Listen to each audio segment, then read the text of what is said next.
AutoCAD पर 3D gear बनाने के लिए सबसे पहले यूनिट को सेट कर लेते हैं। UN शॉर्टकट की है, प्रिसीजन में 0.000 रख लेते हैं और मिलीमीटर में ड्राइंग को बनाएंगे तो मिलीमीटर सेट पहले से ही है और ओके बटन पर क्लिक कर देते हैं। इसके बाद वर्क स्पेस को चेंज कर लेते हैं। यहाँ पर 3D मॉडलिंग ऊपर दिखा रहा है तो हमें 2D में पहली ड्राइंग बनानी होगी, बाद में 3D पे जाएंगे तो ड्राफ्टिंग एंड नोटेशन पर आ जाते हैं। सर्किल कमांड की मदद से एक इनर सर्किल बनाते हैं 15 डाया का। इसके बाद जो है हम टीथ का इनर सर्किल बनाएंगे जिसका रेडियस करीब 40 होगा, तो 40 रेडियस का एक सर्किल और बना लेते हैं। फिर हम एक और रेफरेंस सर्किल बनाएंगे जो कि हमारी PCD और इनर सर्किल का जो टीथ इनर सर्किल होगा उसके बीच की लाइन होगी, तो 42। अब हम PCD बना लेते हैं तो वो 44 होगा हमारा। इसके बाद हम गियर का जो है वो आउटर सर्किल बनाएंगे, तो आउटर सर्किल जो है वो हमारा 48 है, माफ़ कीजिएगा 46 हो गया, पे इसे डिलीट कर लेते हैं। आउटर जो डायमीटर है वो हमारा 96 दिया हुआ है, तो 48 कर लेते हैं इसे रेडियस।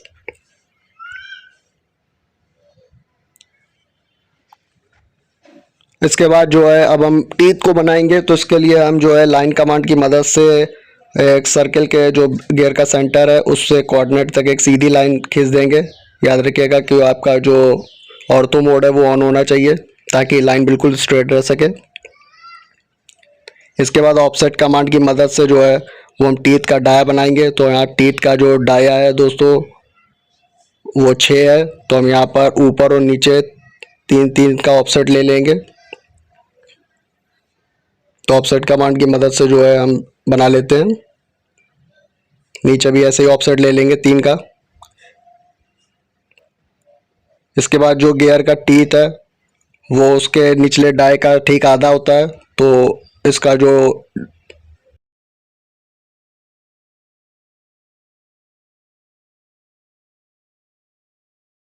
वो उसका जस्ट आधा होगा, तो इसको 1.5 ऑफसेट लेंगे इसका ऊपर नीचे रिफरेंस लाइन के तौर पर। तो ऊपर 1.5 का ऑफसेट ले लेते हैं इस लाइन का, नीचे ले लेते हैं ठीक उसी तरीके। इसके बाद हम आर्क कमांड की मदद से जो है यहाँ पर टीथ को बनाएंगे, तो यहाँ पर हम 3 पॉइंट आर्क कमांड लेने वाले हैं। तो पहली रेफरेंस लाइन का पॉइंट सेलेक्ट करते हैं, फिर जो हमारा PCD का सर्कल है उसको सेलेक्ट करते हैं और यहाँ पर क्लिक करके ऐसे कर लेते हैं। फिर नीचे भी ठीक ऐसे ही करेंगे, पहले पॉइंट को सेलेक्ट किया, दूसरे पॉइंट को सेलेक्ट किया और ऊपर के आउटर सर्किल के पॉइंट को सेलेक्ट कर लिया। तो अब हमारा यहाँ पर टीथ जो है वो बन के तैयार हो चुका है और जितनी भी रेफरेंस लाइन है उन सबको डिलीट कर देते हैं। तो रेफरेंस लाइन को डिलीट कर लीजिए।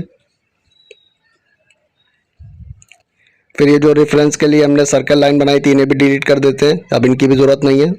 अब ट्रिम कमांड की मदद से जो है आउटर सर्किल का जो लाइन है उसको भी हटा देंगे। ऑब्जेक्ट को सिलेक्ट कर लेते हैं, माउस से राइट क्लिक करते हैं और जो एक्स्ट्रा पोर्शन है इसे भी इरेज कर देते हैं। अब यहाँ पर हमारा 2D का जो लगभग काम है वो हो चुका है। इसके अलावा जो है अभी ये जो हमारा टीथ बना है ये हमारे मेन जो सर्किल है उससे जुड़ा नहीं है, तो इसको ज्वाइन कर लेते हैं ज्वाइन कमांड की मदद से, ताकि एक साथ हो जाए, ताकि प्रेसफुल करने में आसानी हो सके। तो J4 ज्वाइन कमांड शॉर्टकट की है।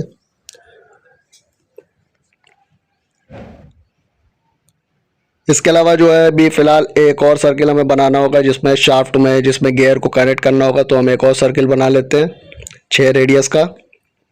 इसके अलावा हमें एक की पॉइंट भी बनाना होगा जहाँ पर जब शाफ्ट में हमारा जो गियर है वो लगाया जाए तो वो स्लिप ना हो सके, इसलिए एक की पॉइंट बना लेते हैं।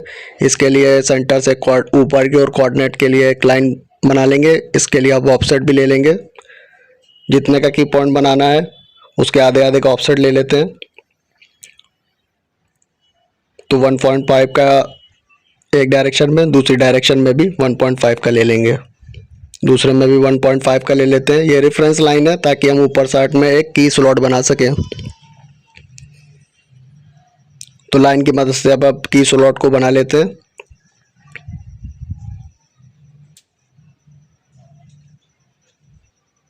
अब ये जो हमने तीनों लाइनें बनाई हैं इन्हें डिलीट कर देते हैं।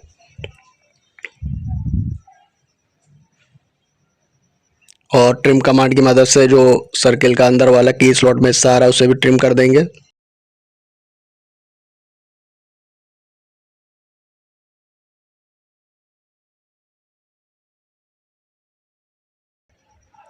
तो ये देखिए हमारा 2D में गियर का करीबन 70% पोर्शन तैयार हो चुका है। अब हम यहाँ से जो है वर्क स्पेस को बदल देते हैं। पहले शेड्स ऑफ ग्रे में चले जाते हैं ताकि हमें 3D में पता चल सके, और आइसोमेट्रिक साइड फर्स्ट का आइसोमेट्रिक सेलेक्ट कर लेते हैं। अब हम इसे प्रेस पुल करेंगे तो सॉलिड्स में आपको प्रेस पुल कमांड मिल जाएगा। तो गियर की जो विड्थ है, आउटर जो विड्थ दी गई है वो 1.2 है। तो हम इनर रीजन को सेलेक्ट कर लेते हैं।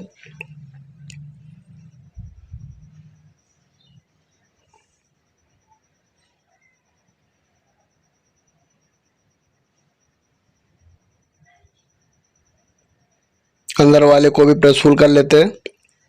माफ कीजिएगा, इसकी विड्थ 6 थी, अंदर वाले की 4 थी। अब इसको मूव कमांड की मदद से बिल्कुल सेंटर में ले आएंगे।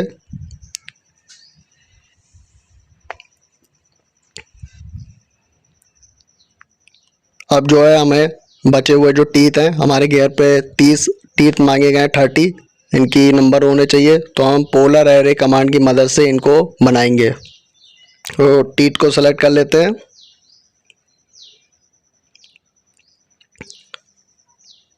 इसके बाद होम टैब पे जाते हैं और ड्रॉ मेन्यू में माफ़ कीजिएगा मॉडिफाई मेन्यू में पोलर एरे कमांड को सेलेक्ट करते हैं। सेंटर पॉइंट देते हैं, गियर का सेंटर पॉइंट ही सेंटर होगा।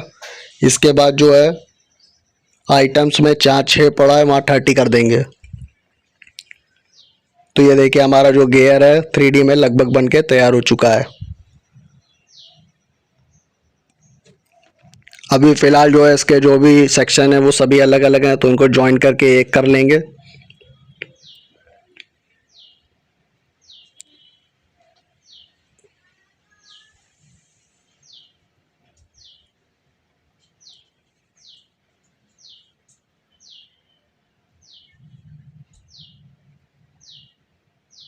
तो अब हमारा जो गियर है वो ज्वाइन हो चुका है। इसके बाद जो उसके ऊपर के एजेस हैं वो काफ़ी ज़्यादा शार्प है, तो उन्हें रेडियस डाल देते हैं ताकि उनकी जो शार्पनेस है वो ख़त्म हो जाए। तो फिलेट एजेस कमांड की मदद से जो है हम इनकी जो शार्पनेस है वो रेडियस लगा देते हैं सारे एजेस को सिलेक्ट करके। जहाँ जहाँ आपको रेडियस देना है आपको बस वो एजेस सेलेक्ट करनी है और आपका काम जो है वो हो जाएगा। अब जो है इंटर प्रेस कर देना है और ये देखिए हमारी जो एजेस हैं उनमें रेडियस लग चुका है। आप चाहे तो चैम्पर लगा सकते हैं, जैसी ड्राइंग में कस्टमर की डिमांड हो उसके हिसाब से। इसके अलावा जो है इसे मटेरियल में अब कलर कर देते हैं। MAT जो होता है वो मटेरियल कलर के लिए शॉर्टकट की है, लेकिन उसके लिए जो है आपको शेड्स ऑफ ग्रे से पहले जो है रियलिस्टिक में जाना होगा। तो चलिए हम पहले कलर अप्लाई कर देते हैं। तो मैंने सिल्वर कलर लिया है, तो देखिए यहाँ पे जो है रियलिस्टिक में आ जाते हैं ताकि आपको कलर दिख सके। ये देखिए हमारा जो कलर है वो हो चुका है। तो इस तरीके से जो है आप ऑटोकैड में बड़ी आसानी से 3D गियर बना सकते हैं। इसी के साथ जो है हेलिक्स गियर भी कुछ इसी तरीके से बनता है, तो वो मैं आप लोगों को नेक्स्ट वीडियो में बताऊंगा कि हेलिक्स गियर किस तरीके से बनता है। अगर आपको ये वीडियो पसंद आया है तो प्लीज़ इसे लाइक और शेयर करें, और ऑटोकैड को कंप्लीट सीखने के लिए हमारे चैनल नो योर स्किल्स को सब्सक्राइब करना बिल्कुल भी ना भूलें।